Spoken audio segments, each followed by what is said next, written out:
बिस्मिल्लाहिर्रहमानिर्रहीम। अस्सलाम वालेकुम दोस्तों, मैं हूं ताज़ीम अहमद और आप देख रहे हैं how expert YouTube channel. Sindh police constable test preparation के सिलेबस के मुताबिक रीजनिंग एप्टीट्यूड के टॉपिक की हमने तैयारी स्टार्ट की थी। आज उसका पार्ट 2 डिस्कस करने जा रहे हैं। पहले अगर आपने पार्ट 1 नहीं देखा तो लिंक इस वीडियो के डिस्क्रिप्शन में मौजूद है, वहाँ से जाके पार्ट 1 को भी देख सकते हैं। तो आज स्टार्ट करते हैं पार्ट 2। पार्ट 2 का हमारे पास क्वेश्चन नंबर 1 है, कंप्लीट द सीरीज़ को कंप्लीट करें 4, 9, 16 और डैश। जिस तरह के दोस्तों मैंने आपको पहले बताया था कि सीरीज़ के जितने भी क्वेश्चन होते हैं उनको सॉल्व करने के लिए बेस्ट ट्रिक ये है कि आप उनका डिफरेंस निकालें तो आपका इजीली आंसर आ जाएगा। 4 और 9 के दरमियान में डिफरेंस क्या है दोस्तों? 4 + 5 अगर हम करेंगे तो 9 आएगा, +5 का डिफरेंस है। अब 9 और 16 का डिफरेंस है, तो 9 में हम क्या प्लस करेंगे तो हमारे पास 16 आए तो 7 प्लस करेंगे। अब 16 के बाद हम क्या प्लस करें जो हमारे पास आंसर आएगा? तो हमने सीरीज़ ही देखनी है। +5 ऐड हो रहा है, +7 ऐड हो रहा है, यानी ऑड नंबर ऐड हो रहे हैं, तो यहाँ पे क्या होगा? +9 ऐड होगा। तो 16 + 9 करेंगे तो हमारे पास आंसर आ जाएगा 25। ठीक है जी, 25 हमारा आंसर हो गया। नेक्स्ट क्वेश्चन पे चलते हैं। क्वेश्चन नंबर 6 है, इंसर्ट द मिसिंग नंबर। 50, 25, 50 का हाफ 25, 25 का हाफ 12.5, 125 का हाफ 62.5, 62.5 का हाफ 31.25। और यहाँ पे कौन सा नंबर आएगा जिसका हाफ 50 होगा और फिर उसका हाफ 25 होगा? हमें पता है 50 को हम डबल करें तो क्या आता है हमारे पास? 100 आता है। तो यहाँ पे मिसिंग नंबर क्या आएगा? 100 आएगा। अगर हम इसका हाफ करेंगे तो 50 आता है और 50 का हाफ 25 होता है। तो हमारा आंसर क्या हुआ? 100 हो गया। ठीक है जी, नेक्स्ट क्वेश्चन पे चलते हैं। तो क्वेश्चन नंबर 3 है हमारे पास, if watch is to time and barometer is to dash. अगर घड़ी से वॉच से टाइम देखा जाता है तो बैरोमीटर किसको मेजर करता है? Option A gas cylinder, B pressure, C temperature. तो दोस्तों बैरोमीटर प्रेशर को मेजर करता है। ठीक है जी, अगर बैरोमीटर की जगह कुछ और यहाँ पे होता टेम्परेचर से रिलेटेड या गैस सिलेंडर से रिलेटेड तो वो भी हमें पता होनी चाहिए। ये दोस्तों एक जनरल नॉलेज का क्वेश्चन भी कह सकते हैं, इसको IQ लेवल का क्वेश्चन भी कह सकते हैं। तो गैस सिलेंडर जो है इसको दोस्तों मैनोमीटर जो है वो मेजर करता है, ये आपको पता होना चाहिए। अगर नहीं पता तो आप इसको एक जगह पे लिख भी सकते हैं, ताकि ज़रूरी नहीं है कि बैरोमीटर ही आए, मैनोमीटर भी आ सकता है। तो आपको मैनोमीटर की करेक्ट जो है वो मेजरमेंट पता हो कि किसको मेजर करता है, तो गैस सिलेंडर को मेजर करता है। इस तरह जो टेम्परेचर है दोस्तों, टेम्परेचर थर्मोमीटर जो है वो मेजर करता है, जिसे हम बुखार भी चेक करते हैं। तो ये टेम्परेचर को थर्मामीटर चेक करता है, प्रेशर को बैरोमीटर चेक करता है। नेक्स्ट क्वेश्चन पे चलते हैं। क्वेश्चन नंबर 4 है हमारे पास, if DCF means bad then ECV means. अब DCF का मतलब बैड है तो ECV का मतलब क्या है? अब हमने यहाँ पे कॉम्बिनेशन बनाना है, रिलेशन बनाना है कि DCF जो लिखा हुआ है ये बैड किस हिसाब से यहाँ पे आया है। तो D और B, अगर पहले लेटर को हम देखेंगे तो यहाँ पे है D और यहाँ पे है B, यानी D से पहले जो एक लेटर है C के बाद D आता है दोस्तों। D से पहले जो C है और C से पहले क्या आता है? B आता है। तो ये यहाँ पे ठीक है, B आ गया। अब अगले करके देखते हैं, C से पहले क्या आता है दोस्तों? B आता है और B से पहले क्या आता है? A, तो A आ गया। यानी कि यहाँ पे जो भी लेटर है उससे पहले एक लेटर स्किप करके उससे पहले वाला लेटर यहाँ आएगा। ठीक है जी, अब C का भी हो गया। F से पहले क्या आता है? E आता है और E को हमने स्किप कर दिया, उससे पहले क्या आता है? D, तो ये आ गया D बैड। इस तरह से ये यहाँ पे लफ्ज़ बना है। अब ECV हमने बनाना है तो ECV बना लेते हैं। E से पहले दोस्तों आता है D और D से पहले क्या आता है? D को तो हमने स्किप करना है, D से पहले आता है C, तो ये आ गया हमारे पास C। अब C है, C से पहले क्या आता है? B, जो हमने स्किप करना है उससे पहले आता है A, तो हमने यहाँ पे लिखा A। ठीक है जी, अब V से पहले क्या आता है दोस्तों? U आता है और U से पहले क्या आता है? T आता है, तो हमने यहाँ पे लिख दिया T। एक लेटर स्किप करके उससे पिछला लेटर लिखना है, तो ये हमारा बन गया कैट। DCF का मतलब है बैड और ECV का मतलब है कैट। ठीक है जी, ये हमारा आंसर हो गया। नेक्स्ट क्वेश्चन पे चलते हैं। क्वेश्चन नंबर 5 है हमारे पास। जिस तरह के दोस्तों मैंने आपको पहले बताया था कि एप्टीट्यूड रीजनिंग के क्वेश्चन में ज़रूरी नहीं है कि सिर्फ सीरीज़ के क्वेश्चन ही आए, आपको डायरेक्शन से रिलेटेड, अल्फ़ाबेटिकली, सीरीज़ से रिलेटेड भी क्वेश्चन, इस तरह के जितने भी क्वेश्चन हैं वो तमाम हमारे रीजनिंग एप्टीट्यूड में क्वेश्चन आते हैं। ये असल में IQ लेवल के क्वेश्चन होते हैं। तो ये दोस्तों हमारे पास डायरेक्शन का क्वेश्चन है, if I started walking down on a road in the morning facing the sun. After walking for some time I turn to my left then I turn to my right in which direction was I going then. अब यहाँ पे आपको direction के questions में सबसे पहले direction पता होनी चाहिए। ठीक है जी, डायरेक्शन पता होने के लिए हमें ज़रूरी है कि हमें डायरेक्शन के साइन पता हो, नॉर्थ, साउथ, ईस्ट और वेस्ट। ये दोस्तों जब भी आपके पास डायरेक्शन के क्वेश्चन आएंगे तो आपने इन चारों को लिख लेना है और इस तरह से आपने लाइन बना देनी है। ठीक है, दोनों की तरफ ईस्ट, वेस्ट, नॉर्थ, साउथ।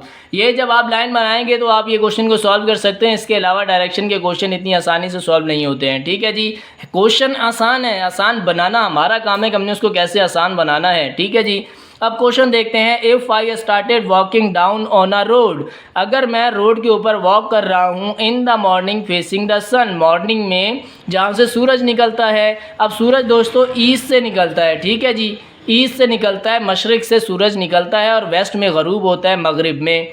अब क्वेश्चन में कहा जा रहा है कि I started walking down on a road facing the sun, सूरज ईस्ट से निकलता है तो मैं ईस्ट की तरफ मूव कर रहा हूँ, वॉक कर रहा हूँ। आगे क्या कह रहे हैं, after walking for some time, कुछ वॉक करने के बाद I turn to my left, मैं अपना लेफ़्ट मुड़ गया। अब देखें यहाँ से अब मैं यहाँ पे ईस्ट की तरफ जा रहा हूँ। ठीक है जी, ईस्ट की तरफ मैं जा रहा हूँ। अब मेरा लेफ़्ट जाएगा तो लेफ़्ट मेरा क्या होगा, नॉर्थ हो जाएगा। तो मैं यहाँ पे लेफ़्ट पे चलने लग गया हूँ।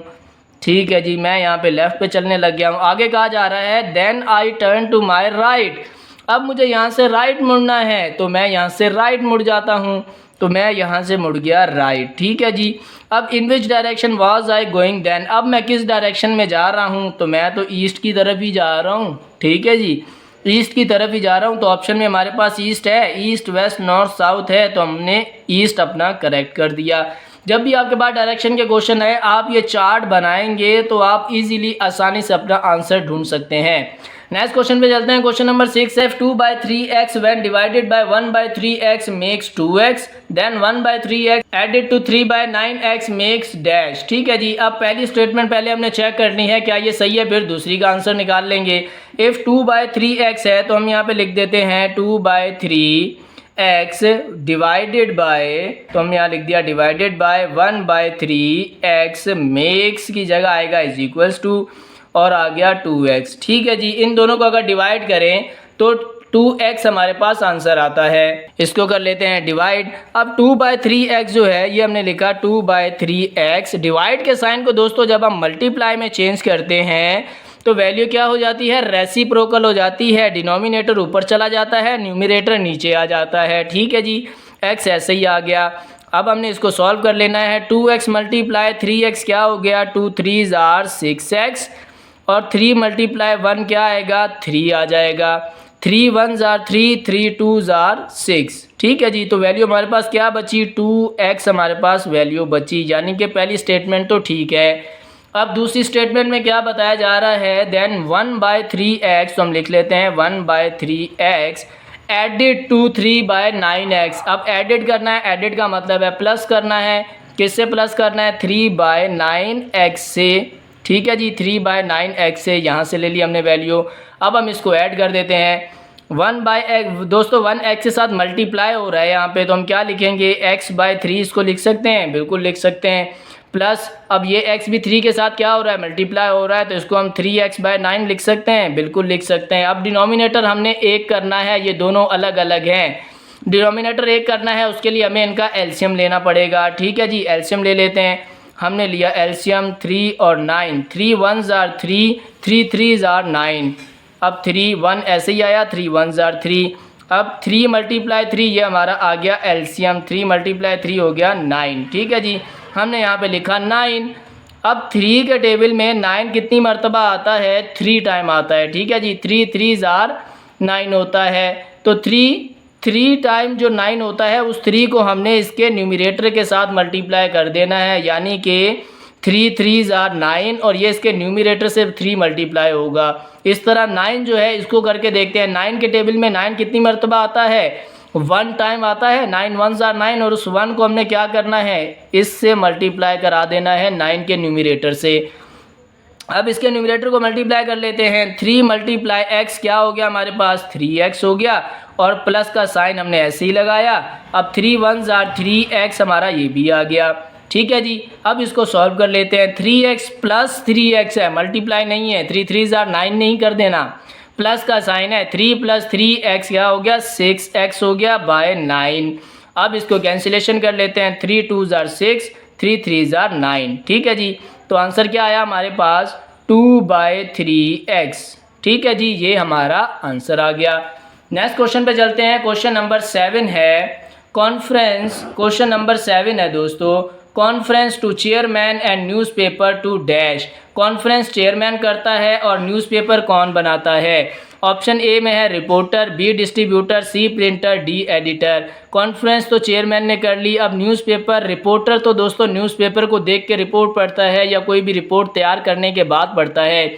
डिस्ट्रीब्यूटर न्यूज़पेपर बांटता है, प्रिंटर न्यूज़पेपर छापता है, एडिटर दोस्तों न्यूज़पेपर बनाता है। ठीक है जी, एडिटर क्या है ये न्यूज़पेपर बनाता है, तो ये हमारा करेक्ट आंसर होगा।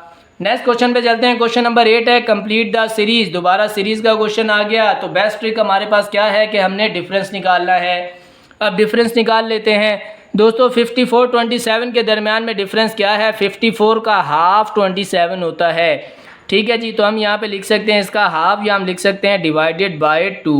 ठीक है जी, 54 को डिवाइडेड बाय 2 करेंगे तो हमारे पास 27 आएगा, यानी कि 54 का हाफ करेंगे 27 आएगा। अब 27 को 27 और 30 के दरमियान में क्या डिफरेंस है, 27 में +3 किया तो ये 30 हो गया। ठीक है जी, नेक्स्ट 30 और 15 के दरमियान में क्या डिफरेंस है, 30 का हाफ लेंगे या 30 को 2 से डिवाइड करेंगे तो 15 आएगा।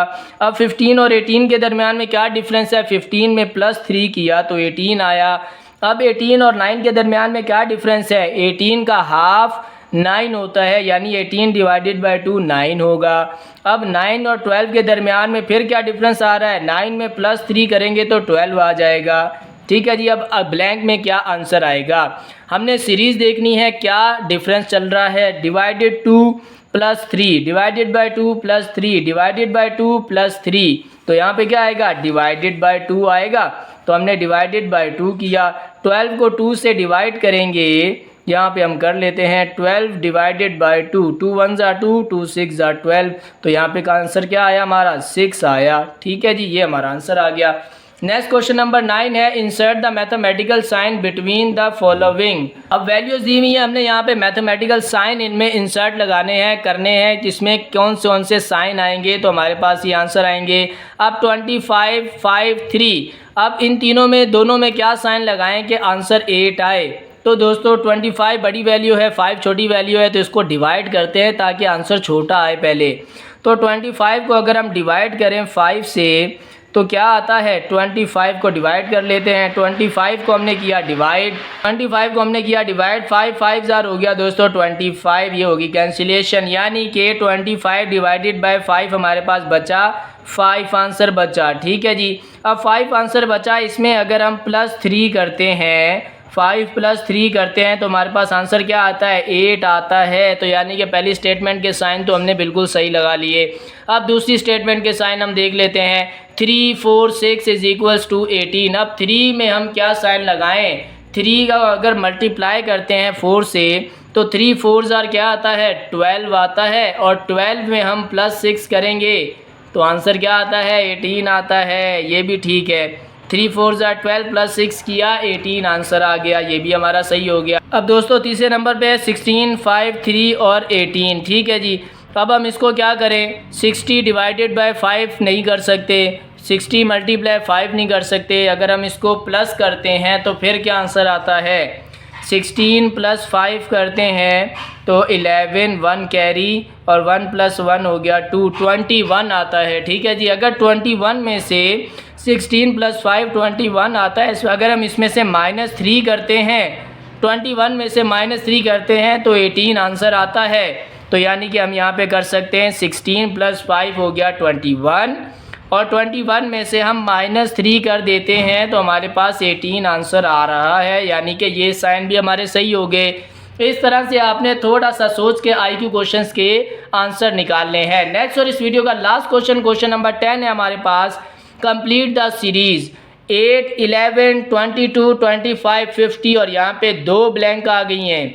तो दोस्तों ये क्वेश्चन आपके लिए होमवर्क है, आपने इस क्वेश्चन का आंसर निकाल के मुझे बताना है। जिस तरह के मैंने आपको बताया था कि सीरीज़ के क्वेश्चन को हल करने के लिए आसान तरीन ट्रिक है कि आप उनका डिफरेंस निकालें। अब इन क्वेश्चन का आपने डिफरेंस निकाल के मुझे करेक्ट आंसर कमेंट सेक्शन में बताना है कि इसका आंसर क्या आया है आपका, और उसका आंसर को मैं ज़रूर एड्रेस करूँगा कि वो करेक्ट है या रॉन्ग है।